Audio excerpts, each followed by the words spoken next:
여러분 안녕하십니까. 이번 시간에는 MRI의 펄스 시퀀스에 대해서 알아보는 시간을 갖도록 하겠습니다.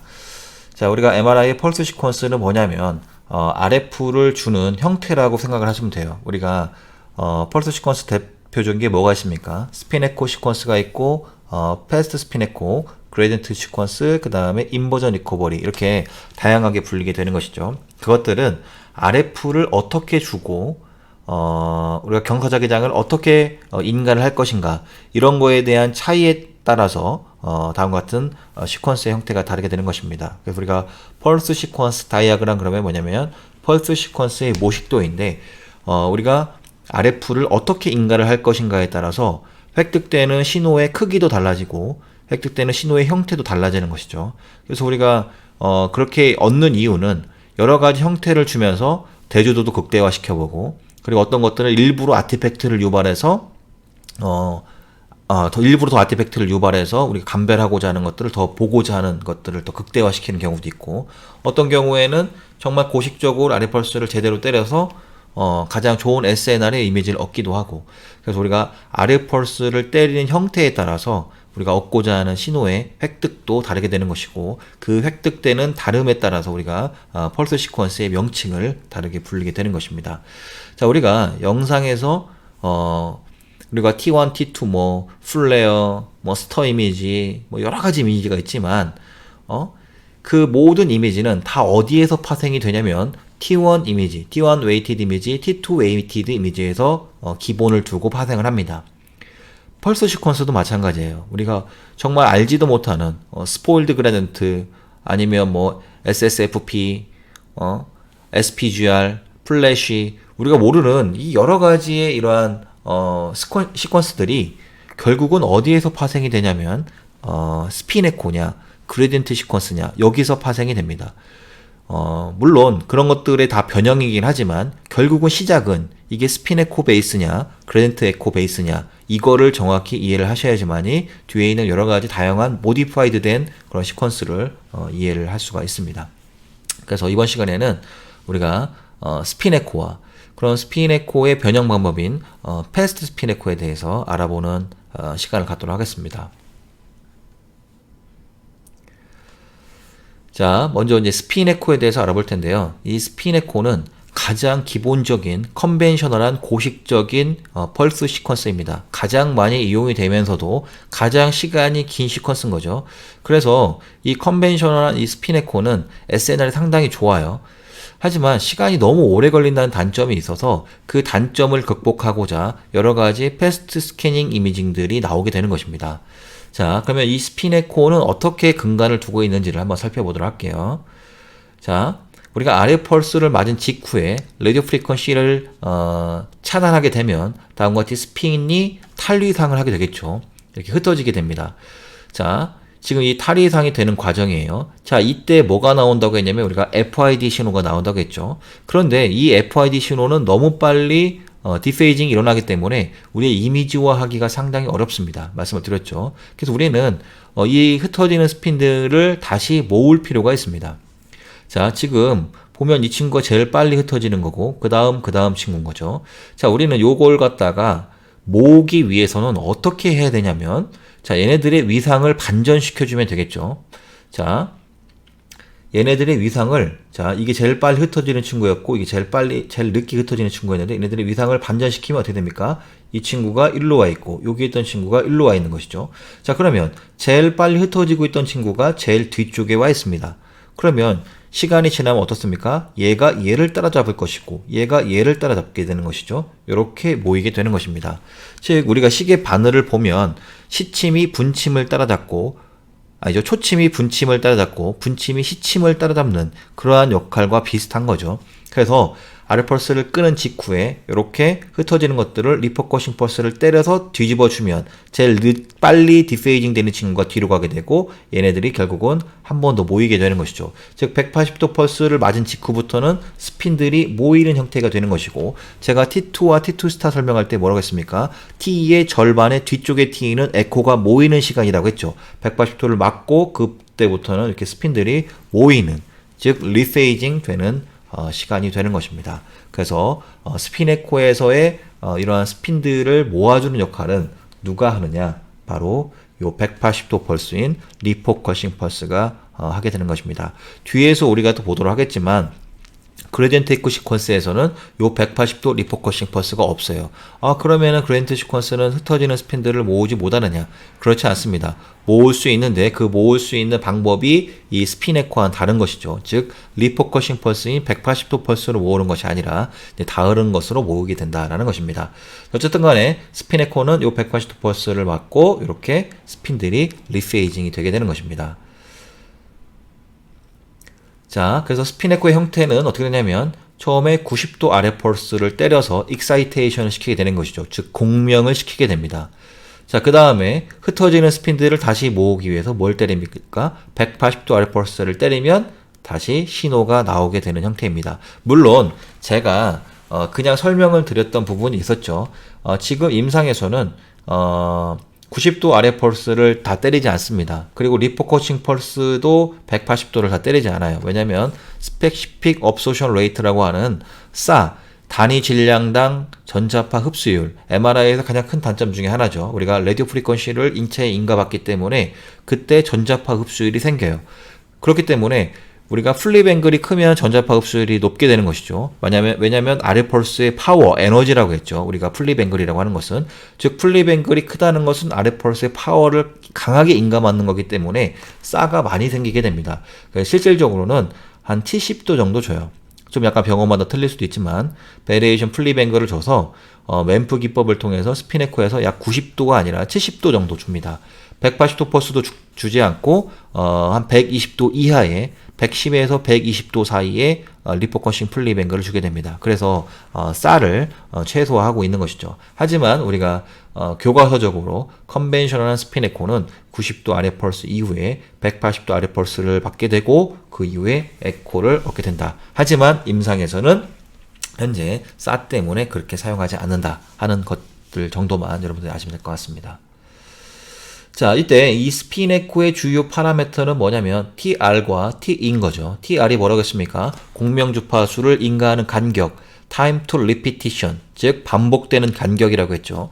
T는 time to echo, 공명 주파수를 맞고 에코를 얻기까지의 간격, TE, 요 두 가지가 바로 이 스핀 에코에서 주요 파라미터다. 그래서 이 스핀 에코 시퀀스의 펄스 다이아그램을 보면 다이아그램이라는 것은 모식도인 거죠. 그래서 이렇게 아래 펄스를 어떻게 맞을 건지를 갖다가 우리가 모식도를 그려놓은 것이 바로 스핀 에코입니다. 자, 그래서 여러분들이 지금 다른 것은 다 모르셔도 돼요. 이 페이지 엔코딩, 아니면 슬라이스 셀렉션, 프리퀀시 엔코딩. 자, 여기까지는 여러분들이 잘 모르셔도 되지만 정확히 아셔야 될 건 뭐냐면 90도 아래 펄스 다음에 뭘 맞았다? 180도 아래 펄스를 맞았다 정도는 여러분들이 잘 기억을 하셔야 됩니다. 자, 그런데 여기 보면은 슬라이스 셀렉션 그레디언트가 있죠. 자, 이 슬라이스 셀렉션 그레디언트가 먼저 걸려요. 그 다음에 뭘 때리냐면 90도 아래 펄스를 때리는 겁니다. 자, 그 얘기가 뭐냐면 우리가 90도 아래 펄스를 때릴 건데 아무 데나 때릴 수 없잖아요. 그렇기 때문에 우리가 90도 아래 펄스를 주고자 하는 곳에 아래 펄스를 때리겠다라는 뜻입니다. 그래서 우리가 주고자 하는 곳을 선택하는 그레디언트가 바로 이 슬라이스 셀렉션, 내가 RF 90도 아래 펄스를 공명 주파수를 주기 위한 곳을 위치 선택을 하겠다. 위치 선택을 미리 한 다음에 뭘 때립니까? 90도 아래 펄스를 때리면 그 슬라이스가 모두 90도 아래 펄스로 공명이 되게 되는 것입니다. 그런데 그 슬라이스는 모든 위상과 모든 프리퀀시가 똑같은 속도와 똑같은 위상으로 돌고 있기 때문에 위치 분석이 전혀 되지 않아요. 이 상태에서만 끝나면은 위치 분석이 전혀 되지 않습니다. 따라서 그때 필요한 것이 뭐냐면 페이지 엔코딩 그레디언트와 프리퀀시 엔코딩 그레디언트가 이때 걸리게 되는 것입니다. 그래서 이 페이지 엔코딩 그레디언트는 뭡니까? 순간적으로 걸었다가 끊어주는 것이죠. 나중에 뒤에서 또 설명을 드리겠지만 이 이미지 포메이션에서 프리퀀시 엔코딩, 페이지 엔코딩 그레디언트는 순간적으로 걸었다가 인가했다 끊어주는 거예요. 그러면 같은 위상으로 돌고 있다가 순간적으로 그 스핀들이 다른 위상으로, 그러니까 순간적인 속도 차이에 의해서 위상이 달라지겠죠. 그때 아래 펄스를 끊으면 속도는 똑같아지지만 위상이 다른 것을 우리가 볼 수 있을 것입니다. 그 다음에 프리퀀시 엔코딩 그랜트는 뭡니까? 리드아웃 그랜트라고 하는 거죠. 즉 우리가 에코를 얻기까지 계속 스핀에 그랜트를 걸고 있으면 스핀의 속도가 더 달라지겠죠. 강하게 걸린 데는 빨리 세차 운동이 일어나는 것이고 약하게 걸린 곳에는 약하게 세차 운동이 일어나기 때문에 뭡니까? 우리가 신호를 얻는 이 위치 분석이 다 되게 되는 것이죠. 주파수 분석을 했을 때 주파수의 차이가 나타나는 겁니다. 즉 위상의 차이와 주파수의 차이를 가지고 위치 분석을 다 해내게 되는 것이죠. 어떤 위치 분석? 즉 90도 아래 펄스를 마진 슬라이스의 위치 분석을 하게 되는 것입니다. 자, 그래서 리퍼커싱 펄스를 맞아서 에코가 이렇게 얻게끔 하는, 즉 그때 얻어진 게 뭐다? 180도 리퍼커싱 펄스의 역할이 바로 스핀 에코에서 스핀들의 리페이징 역할을 하는 것이다. 자, 그런데 자, 인호모제니티가 생겼어요. 자, 인호모제니티가 뭐냐면 불균질이라는 것입니다. 자, 원래는 스핀들이 이렇게 흩어져야 되는데 갑자기 우리가 스핀들 위치에 금속이 있다던가 아니면 공기가 있어서 우리가 흩어지는 속도보다 더 빨리 흩어져요. 이걸 우리가 뭐라고 했습니까? T2 스타라고 했죠. 즉 이렇게 흩어져야 되는데 얘보다 더 빨리 흩어지는 이 인호모제니티가 생긴다 하더라도 어떻습니까? 180도 펄스를 때리면 얘네들이 뭡니까? 다시 모여요. 즉 스핀 에코 기법은 뭐냐면 180도 펄스를 때려서 위상이 반전돼서 어차피 얘네들이 만나기 때문에 이렇게 이 상태에서 균질하게 T2 디페이징이 아닌 T2 스타 디페이징을 한다고 하더라도 뭡니까? 죄송합니다. 180도 펄스를 맞으면 어차피 모이게 됩니다. 따라서 스핀 에코 시퀀스에서 가장 우리가 좋은 것 중에 하나가 뭐였습니까? 180도 펄스가 외부 자기장의 불균질을 보정을 해줬었죠. 그래서 T2 스타가 아닌 T2 이완을 하게끔 만들어준다고 했습니다. 즉 스핀 에코에서는 T2 스타 이완이 아닌 T2 이완을 하게 된다. 그 이유가 바로 이렇게 인호모제니티에 의한 불균질 또한 180도 펄스를 주면 어차피 모여서 외부 자기장의 불균질에 의한 그러한 것들이 보정이 되기 때문에 결국은 스핀들의 디페이징에 의한 스핀 디페이징 T2 이완만을 하게 된다. 그래서 인호모제니티를 우리가 극복할 수 있다. 따라서 스핀 에코는 금속에 대한 혹은 에어에 대한 이 서브세티빌리티 자기 자화율에 의한 이러한 인호모제니티의 보정, 불균질을 보정해 줄 수가 있다. 그래서 이미지 퀄리티가 좋다. 이렇게 말씀을 드릴 수가 있게 되는 것입니다. 자, 그래서 스핀 에코의 장점은 뭐냐면 상대적으로 높은 SNR을 가지고 있습니다. 뭐에 비해서? 다른 그랜트 시퀀스에 비해서 높은 SNR을 갖고 있다. 왜냐하면 아까 말씀드렸던 뭡니까? 그 서브세티빌리티 그러한 인호모제니티를 180도 리퍼커싱 펄스가 보정을 해주기 때문에 상대적으로 높은 SN을 갖고 있다. 그리고 또 하나는 뭐냐면 여기 있었죠. 이게 90도 아래 펄스 익사이테이션에 의한 FID 시그널이 세죠. 원체 처음에 공명했던 아래 펄스가 90도 펄스였기 때문에 넘어가서 얘네들이 흩어지는 스핀들을 다시 모았을 때 뭡니까? 에코가 세요. 하지만 처음부터 90도 펄스가 아닌 뭐 예를 들어서 플립 앵글이 15도였다. 얘네들은 다시 모아봤자 신호에 크게 크지 않습니다.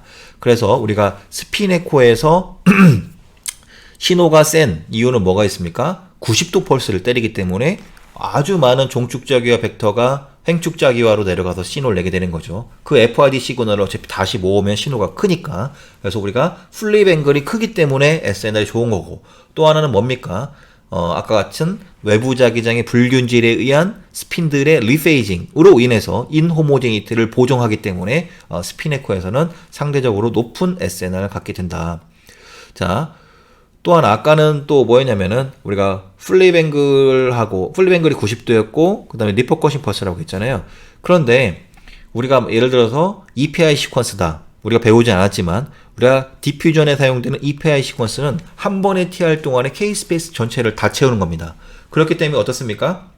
SNR이 떨어질 수밖에 없어요. 왜냐하면 한 번의 TR 동안에 K-스페이스를 한 번씩 채우는 거예요. 스핀 에코는 컨벤셔널한 거. 근데 우리가 EPI 시퀀스는 한 번의 TR 동안에 공명 주파수를 주는 간격 동안에 K-스페이스를 다 채워야 돼요. 그렇기 때문에 뭡니까? 높은 SNR로 채울 수가 없다. 그래서 우리가 K-스페이스를 채우는, 즉 우리가 리포커싱 펄스 ETL을 맞는 방법에 따라서도 어떻다? 다음과 같은 SNR의 차이가 있다라는 것들을 여러분들이 그냥 알고만 계시고 나중에 EPI 시퀀스를 보게 되면 좀 더 이해가 빠르게 될 것입니다. 어쨌든 다음과 같은 하이 플립 앵글을 맞기 때문에, 또 하나는 리포커싱 펄스가 있기 때문에 상대적으로 다른 시퀀스에 비해서 높은 SNR을 갖고 있다 라는 것을 여러분들 아시면 될 것 같습니다.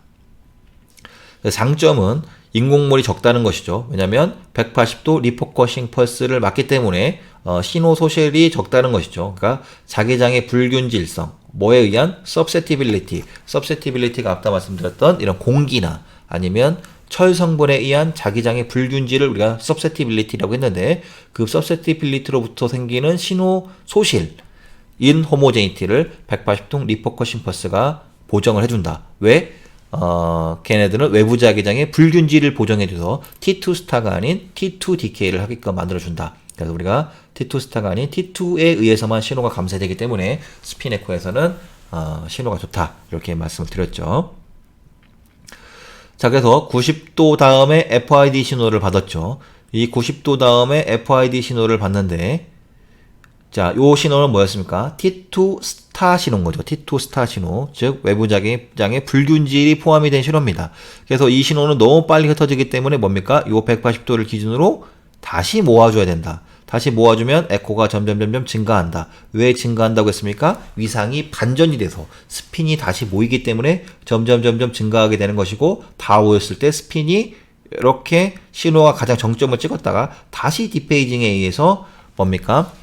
스핀이 흩어지게 되는 것이죠. 이걸 갖다가 우리가 180도 펄스를 맞고 흩어지기 때문에 이걸 갖다가 T2 릴렉세이션이다. 즉 외부 자기장의 불균질이 보정된 스핀 인터랙션에 의한 흩어짐, T2 릴렉세이션 하게 된다. 그래서 스핀 에코는 처음에는 T2 스타 릴렉세이션 했지만 180도 펄스에 의해서 외부 자기장의 불균질이 보정이 돼서 T2 릴렉세이션을 하게 된다.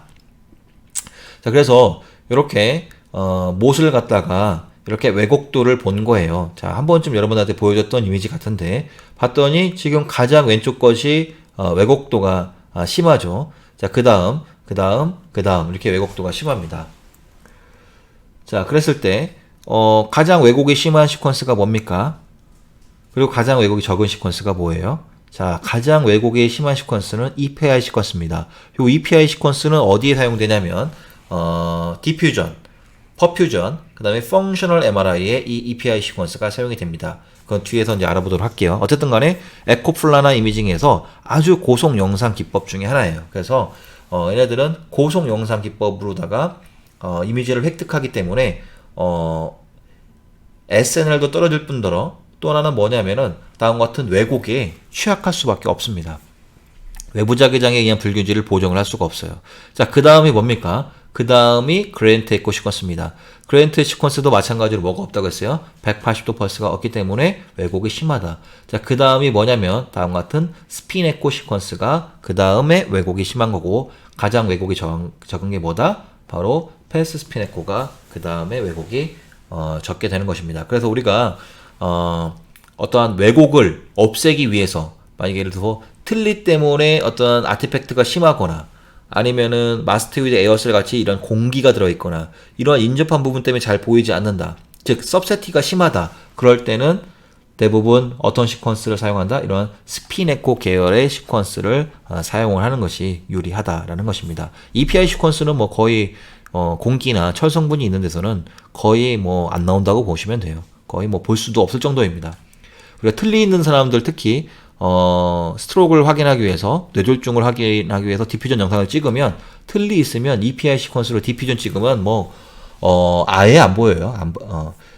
틀니가 조금 있으면 상관이 없지만 심한 자석 틀니 같은 경우는 거의 브레인이 안 보일 정도입니다. 그래서 볼 수가 없어요. 그렇기 때문에 다음과 같이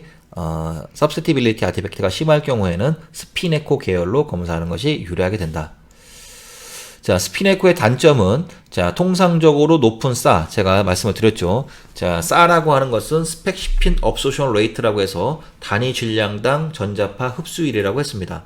그런데 우리가 스피네코 시퀀스는 90도 RF 펄스 플립 앵글을 만든다고 했죠. 물론 임상에서는 더 낮게 맞지만 어쨌든 간에 다른 시퀀스에 비해서는 플립 앵글이 하이 플립 앵글입니다. 따라서 플립 앵글은 뭐라고 했냐면 RF 펄스의 파워 혹은 듀레이션이라고 했죠. 그렇기 때문에 RF 센 RF 펄스를 맞기 때문에 우리 인체에 가해지는 RF 펄스의 파워가 증가하게 되는 것이고, 따라서 전자파 흡수율, 단위 질량당 전자파 흡수율이 높게끔 되는 것입니다. 자, 그리고 상대적으로 긴 TR, 자, TR, 공명 주파수를 인가하는 간격이 크다는 것이죠. 따라서 이미지 획득 시간이 오래 걸립니다. 우리가 스캔 타임 구하는 공식이 뭐였습니까? TR 곱하기 페이지 엔코딩 수 곱하기 넥스였죠. 스피네코에서. 따라서 TR이 길기 때문에 스캔 타임이 오래 걸리는 이러한 단점이 있게 되는 것입니다. 그래서 우리가 90도 다음에 180도 펄스 맞고 그 다음에 다시 90도 맞는 이 시간을 TR이라고 하는 것이죠. 이 시간을 TR이라고 하는 것입니다. 자, 그런데 요게 액티브 타임이에요. 요 액티브 타임. 우리가 지금 이미지를 획득하는 액티브 타임인데 그 이외에 요 에코를 얻고 난 다음에 요 노는 시간이 있어요. 이걸 갖다 우리가 데드 타임이라고 하는데 요 데드 타임이 너무 아까운 거예요. 자, 그러면 요 데드 타임 시간에 우리가 효율적으로 이미지를 관리를 해서 이미지 스캔 타임을 짧게 할 수 있는 방법이 없을까라고 하는 것을 사람들이 고안을 한 게 된 것이죠. 그래서 이 데이드 타임이 뭘 넣냐면 이렇게 180도 리포커싱 펄스를 여러 번 때리는 이러한 여러 번 때리면 그럼 어떻게 되겠는가 하는 것들을 사람들이 고안을 하게 된 것이죠. 그 고안을 하게 된 것이 바로 뭐다? 바로 패스트 스핀 에코 방법이다라는 것입니다. 자, 그래서 이번 시간에는 스핀 에코 시퀀스에 대해서 알아보는 시간을 가져봤습니다. 그래서 이 스핀 에코 시퀀스가 너무 스캔 타임이 오래 걸리다 보니까 이미지 퀄리티 좋고 이런 서브세티빌리티에 대한 어떠한 영향이 적기 때문에 상당히 좋은 퀄리티의 이미지를 얻을 수 있지만 단점이 뭐였냐면 다음과 같이 스캔 타임이 너무 오래 걸린다. 특히 T2 같은 경우는 T2 시퀀스는 뭡니까? TRT가 긴 거죠. 그래서 우리가 T2 같은 경우는 통상적으로 TR이 롱 TR입니다. 롱 TR이기 때문에 T1보다도 스캔 타임이 더 길게 되는 것이죠. 그래서 T2 시퀀스로 갖다가 컨벤셔널하게 찍으려면 엄청나게 오래 걸리는 시간이 오래 걸리게 되는 것이죠. 그래서 T2를 갖다가 우리가 컨벤셔널 스핀 에코로 찍을 수가 없어요. 따라서 그때 그 스캔 타임이 오래 걸리는 것을 해결하고자 나온 시퀀스가 뭐다? 바로 패스트 스핀 에코 시퀀스가 되는 것입니다. 자, 그래서 이번 시간에는 스핀 에코 시퀀스에 대해서 알아봤고요. 다음 시간에는 이 스핀 에코 시퀀스의 변형 방법인 모디파이드에서 스캔 타임을 좀 빠르게 가져간 이 패스트 스핀 에코 시퀀스에 대해서 알아보는 시간을 갖도록 하겠습니다. 자, 끝까지 경청해 주셔서 대단히 감사합니다.